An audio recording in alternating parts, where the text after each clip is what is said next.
Single heart beat scan ఒక్క second లోనే world class 640 slide CT scan ఇప్పుడు మీ vista imaging Banjara hills లో. ఒక రాడికల్ స్టేట్మెంట్ ఇస్తాను. ఇప్పుడు చాలామంది కూచిపూడి డాన్సర్స్ మొన్న నేను ఒక సంవత్సరం కిందట విశ్వనాథ్ గారికి ట్రిబ్యూట్గా భానుప్రియ చేసింది అందెల రవళ్ళది పదములుదా అనేది.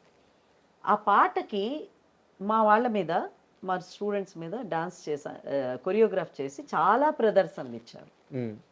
చాలా కష్టమైంది కొరియోగ్రాఫ్ చేయడం. ఆయన పిక్చర్ నేను ఎన్నిసార్లు చూసానంటే ప్రతి షాట్ నాకు మైండ్లో ఉంది. కానీ డాన్స్ కొరియోగ్రాఫ్ చేసేటప్పుడు పక్కన పెట్టేసి సాధ్యమైనంత వరకు నేను సొంతంగా చేశాను. అయితే ఇది వైరల్ అయితే ఈ వీడియో, ఆ పాట చాలామంది డాన్సర్స్ ఇదేంటంటే సినిమాకి డాన్స్ చేశారు, సినిమా పాటకి మీరు డాన్స్ చేశారేంటి అని అన్నారు. నేను ఒకటి చెప్పాను, అసలు దీనికి డాన్స్ చేయడం ఎంత కష్టమో తెలుసా అని. తరంగాలు శబ్దాలు డాన్స్ చేయడం జతీశ్వరాలు కూచిపూడిలో చాలా ఈజీ. ఆయన సాంగ్కి ఒకసారి జనంలోకి వెళ్ళి అత్యంత, అది భానుప్రియ లాంటి dancer, she an extraordinary dancer. ఆవిడ చేసిన సాంగ్కి మళ్ళీ నేను చేసి వేదిక మీద రక్తి కట్టించడం అనేది అంత ఈజీ కాదు. అక్కడంటే కింద యాంగిల్స్ ఉంటాయి, పైన యాంగిల్స్ ఉంటాయి, వేరే వేరే షార్ట్స్ ఉంటాయి. ఇక్కడ ఏముంటారు, అక్కడ డాన్స్ తప్పిస్తారు. So I paid my tribute like that Vishwanath garu, and he was very affectionate. ఇంకొక సినిమా ఆయన కళాకృష్ణ గారు హీరోగా చేశారు, అది రిలీజ్ అయినట్లేదు, I don't remember the movie's name. అది దాని గురించి నేను ఎన్నోసార్లు ఆయన నాతో డిస్కషన్స్ చేయడము, నేను చిన్న చిన్న షార్ట్స్ ఆయన సినిమాల్లోని ఉంటాయి. అందులో చంద్రమోహన్ గారు నట్టువాంగం చేస్తారు. కళాకృష్ణ గారు వేదిక మీద డాన్స్ చేస్తూ ఉంటే ఒక షాట్లో నట్టువాంగం చేస్తుంటే నేను విశ్వనాథ్ గారితో ఒక మాట అన్నాను, అవునండి చంద్రమోహన్ గారికి నట్టువాంగం, ఆయన డాన్సర్ కాదు, నట్టువాంగం ఎలా చేయాలో ఆయనకి తెలియదు, అది ఓన్లీ డాన్సర్స్కే తెలుస్తుంది. ఆయన అంత ప్రొఫెషనల్గా ఎట్లా ఇప్పుడు తదిన్ తత్త జనుతా తరుగుదాం ఇలా అంటారు గురువులు. మీరు ఎప్పుడైనా అబ్జర్వ్ చేయండి, మృదంగం వాడు ఇక్కడ ఉంటాడు, సింగర్ అక్కడ ఉంటారు, వాళ్ళకి వీళ్ళు గైడ్ చేసి ఇది రన్ అవుతూ ఉంటుంది. అది ఆయన చేశారు చంద్రమోహన్ గారు. ఇదేంటంటే ఈయనకి ఎలా చెప్పారంటే, అదేనమ్మా వాడు అందుకే అంత గ్రేట్ ఆర్టిస్ట్ అయ్యాడు అన్నారు. అది he has observed at Chandramohan గారు. చాలా డాన్స్ ప్రోగ్రామ్స్ చూసి నాకు ఇది ఉంది కదా ఈ షాట్, అది ఎంతో ఉండదు, ఒక 1 minute షాట్ కూడా కాదు సినిమాలో మొత్తం, బట్ దట్ పర్ఫెక్షన్, ఇది ఇలా అండాం, ఆ జతి కరెక్ట్గా తాళ అదంత ఈజీగా. సో ఇవన్నీ చాలా మంచి డిస్కషన్స్ ఆయనతో జరిగేవండి, and I miss him. And ఈ రోజున మన తెలుగు, నేను భారతదేశం గురించి మాట్లాడటం లేదు, తెలుగు రాష్ట్రాల్లో కూచిపూడి కానీ కర్ణాటక సంగీతంగా నిలబడిందంటే అది విశ్వనాథ్ గారి చదివే. అది మంచి categorical statement. The influence of Shankarabharanam and Swathi Sagara Sangamam. మగపిల్లలు డాన్స్ మానేశారు, కమల్ హాసన్ చూసి డాన్స్ నేర్చుకోవడం మొదలుపెట్టారు. ఓకే, అట్లాగే శంకరాభరణం విని అప్పుడు కాస్త సంగీతానికి మన తలుపులు తెరుచుకున్నాయి మన తెలుగు జాతి, అంతవరకు మూసేసున్నాయి. So 1980 was a turning period for the history of cinema కాదు, classical dance and music in Andhra Pradesh and Telangana. అప్పుడు తెలంగాణ కాదు అనుకోండి, ఆంధ్రప్రదేశ్. ఇంత గొప్పగా చెప్పారు. 100% ఐ బిలీవ్ దట్ అండి. సినిమా అన్నది గొప్ప మీడియం అండి, అది చాలా తక్కువ అంచనా వేసి సినిమా డాన్సా, సినిమా నాకు చాలా కోపం వస్తుంది.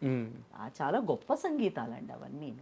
ఈ రోజున కొన్ని రాగాలు మామూలు జనాలకు చేరాయంటే సినిమా వల్లనే. వాళ్ళకి ఈ ఆ చెవికి ఇంపుగా సెట్ చేయడం వల్ల ఆ రాగాలు అది నేర్చుకోవాలన్న అభిలాష సొసైటీలో కలిగింది, only because cinema director, cinema music, cinema dancers. Super madam. ఎలాగో సినిమా గురించే ప్రస్తావన కొనసాగుతుంది కాబట్టి, ఇప్పుడున్న సినిమా డాన్సులు కాస్త కమర్షియల్ అయిన మాట వాస్తవమే, కానీ మీకు ఇప్పుడున్న డాన్సర్స్లో మీకు బాగా అంటే ఈ హీరో ప్రతి స్టెప్ని లేదా ప్రతి భంగిమని ఈ హీరో చాలా బాగా చేస్తాడు, మీకు నచ్చే డాన్సర్ ఎవరు హీరోలు? చాలామంది ఉన్నారండి. This whole generation I like, specially classical mould ఉన్న డాన్సర్స్లో జూనియర్ ఎన్టీఆర్ గారు, ఎందుకంటే కూచిపూడి డాన్సర్ ఆయన 100%. అండ్ ఆయన ఒక కూచిపూడి డాన్సర్ ఎలా చేయాలో అలా చేస్తారు, మళ్ళీ సినిమా వెస్ట్రన్ లైట్ వచ్చేసరికి అంత బాగా చేస్తారు. సో ఆ బాడీ ఫ్లెక్సిబిలిటీ ఉన్నవాళ్ళు ఆయన. అట్లాగే definitely this inspiration I take from movies. మీరు ఎప్పుడైనా నా బ్యాలెన్స్ చూడండి, మీకు అది అర్థం అవుతుంది, కనిపించినట్టు ఉంటుంది ఆ ఇన్ఫ్లుయెన్స్.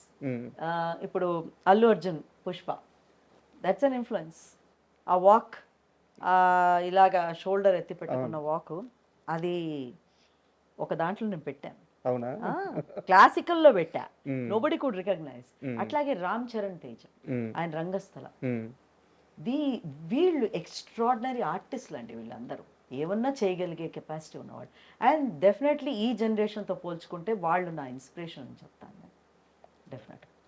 అయితే నా దగ్గర ఒక ఇంట్రెస్టింగ్ క్వశ్చన్ ఉంది. ఇది మిమ్మల్ని ఇబ్బంది పెట్టాలని అడగట్లేదు కానీ బట్ నాకు ఒక క్లారిఫికేషన్ కోసం అడుగుతున్నాను. మీరు గతంలో కొన్ని ఇంటర్వ్యూలో మాట్లాడుతూ ఇక్కడ ఎవరైతే ఇప్పుడు మన ఇండియన్స్ కానీ లేదా మన తెలుగువారు కానీ ఎవరైతే ఉన్నారో వీరందరికంటే కూడా బయటికి వెళ్ళిపోయిన వాళ్ళే ఎక్కువ మన సంస్కృతి కానీ మన పద్ధతులను కానీ పాటిస్తున్నారు. ఒక రకంగా ఇక్కడ ఉన్న వాళ్ళకి దాని విలువ తెలియట్లేదు అన్నట్టు మీరు మాట్లాడినట్టు గుర్తు. నేను కరెక్టేనా? నిజమే. ఎందుకంటే నేను అమెరికా, యూకే అంతా చూశాను కదా, ఇంక్లూడింగ్ ఇస్లాం కంట్రీస్. ఎవరైతే తెలుగు వాళ్ళు ఇక్కడి నుంచి వెళ్ళారు, నేను తెలుగు వాళ్ళ గురించి మాట్లాడాను, ఓకే, మిగతా ఇంకే భాష వాళ్ళ గురించి కాదు, వెళ్ళారు. వాళ్ళు మేబీ జాగ్రఫికల్గా మనం దూరం అయ్యామను, మన దేశానికి, మన నేటివిటీకి వాళ్ళు ఎక్కువ సంప్రదాయాల్ని, ఆచారాల్ని పాటిస్తున్నారు ఇప్పటికీ కూడా. బహుశా ఇక్కడ ఉన్న వాళ్ళు మనం ఇక్కడే ఉన్నాం కదా అనేసి వదులుకుంటున్నామేమో. మనం వదులుకుంటున్నాము, సమస్య లేదు. ఇంకా మా Srikakulam so called backward districts. నిన్న అర్ధనారీశ్వరం ప్రోగ్రాంలో మా ప్రవీణ ఆవిడ ఒక గొప్ప మాట చెప్పారు గెస్ట్గా వచ్చి. శ్రీకాకుళం నుంచి ఇంత అందమైన ఆర్టిస్టులు, మా డాన్సర్సే కాదండి, I'm talking about technicians, lighting వాళ్ళు కానీ, సాహిత్యపరంగా ఉన్న వాళ్ళు కానీ, మ్యూజిషియన్స్ కానీ, బట్టలు డాన్స్కి కుట్టేవాడు టైలర్ కానీ, వీళ్ళందరి గురించి నేను మాట్లాడుతున్నప్పుడు ఆవిడ ఒక మాట అన్నారు, శ్రీకాకుళం నుంచి ఇంత అందమైన వాళ్ళు ఉన్నారంటే దాన్ని మనం బ్యాక్వర్డ్ డిస్ట్రిక్ట్ అంటున్నామంటే I want all the districts to be backward అని. Salute to Srikakulam.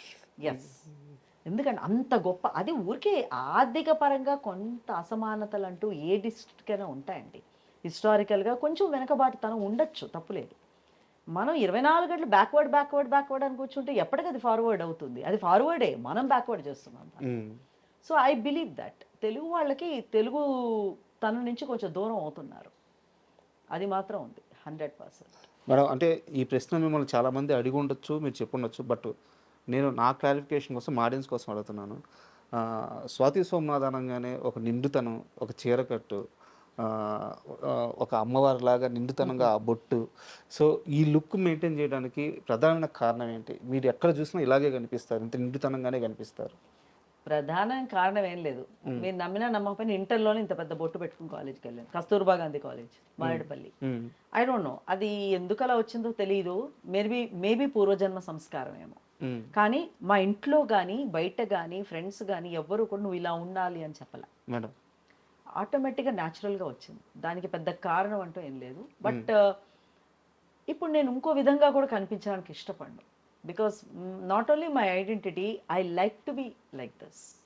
It's not the question ఏదో మీడియా గురించనో, పత్రికల వాళ్ళ గురించనో, స్టేజ్ గురించనో నేను ఈ డ్రెస్ చేసుకోను. I'm always like this and I will remain like this. ఇది తెలుగుదనం, నేను తెలుగు అమ్మాయిని, సో అది ఎప్పటికీ నేను చచ్చిపోయేంత వరకు నాతో ఉంటుంది.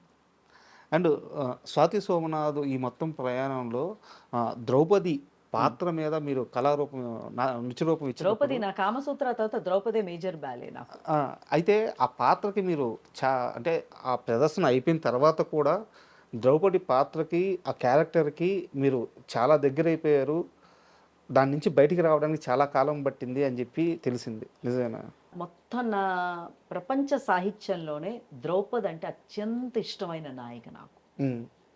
ఎందుకంటే ఆవిడికి ఎదురైన సమస్యలు ప్రపంచంలో ఏ ఆడదానికి ఎదురు కాలేదు. ఫైనల్లీ ఆవిడ లైఫ్ ట్రాజడీయే. ఎందుకంటే ఆవిడకి ఏం మిగిలింది చెప్పండి? పట్ట మహిషి అన్న ఒక బిరుదు తప్పిస్తే కనీసం ఆవిడ పిల్లలు కూడా ఆవిడకి దక్కలేదు కదా. ఉప పాండవులు 5 చచ్చిపోయారు భారత యుద్ధంలో. సో ఏవి నోచుకొని, ఏ ఆనందానికి నోచుకొని, భారతదేశంలో ధర్మం నిలబడడానికి, పాండవులు మళ్ళీ రాజ్యం వెళ్తే ధర్మం నిలబడుతుంది అని చెప్పి ఆ ధర్మానికి ప్రతీక ద్రౌపది. ఆవిడ ఈ 5 పెళ్లి చేసుకోకపోతే వీళ్ళు ఎవరి దారి వాళ్ళు చూసుకుని ఉండుంటే ఈరోజు భారత యుద్ధం జరిగేది కాదు. కాబట్టి నాకు చాలా అత్యంత ఇష్టమైన నాయక ద్రౌపది. ఆవిడ చేసినప్పుడు మాత్రం ఒక 1 డే వరకు నేను ఆ ఫీల్లో ఉంటానండి, ఆ బ్యాలే. ఎందుకంటే మొత్తం నవరసాలు ఉన్న పాత్ర అది. ఆ ఇమోషన్ బయటికి వచ్చినప్పుడు మాత్రం it takes time for me to adjust. అంటే ఒక స్తబ్దత అలా ఆవరించేస్తున్నాను ఒక రోజు వరకు. పెద్దగా ఎవరితో మాట్లాడడం కానీ ఉండదు, అలాగా అందులోనే ఉంటాను. ముందు రోజు ఉంటాను, తర్వాత రోజు ఉంటాను. కరెక్ట్. తర్వాత of course we have to come out of that. But she is one of the greatest feminist world has ever produced.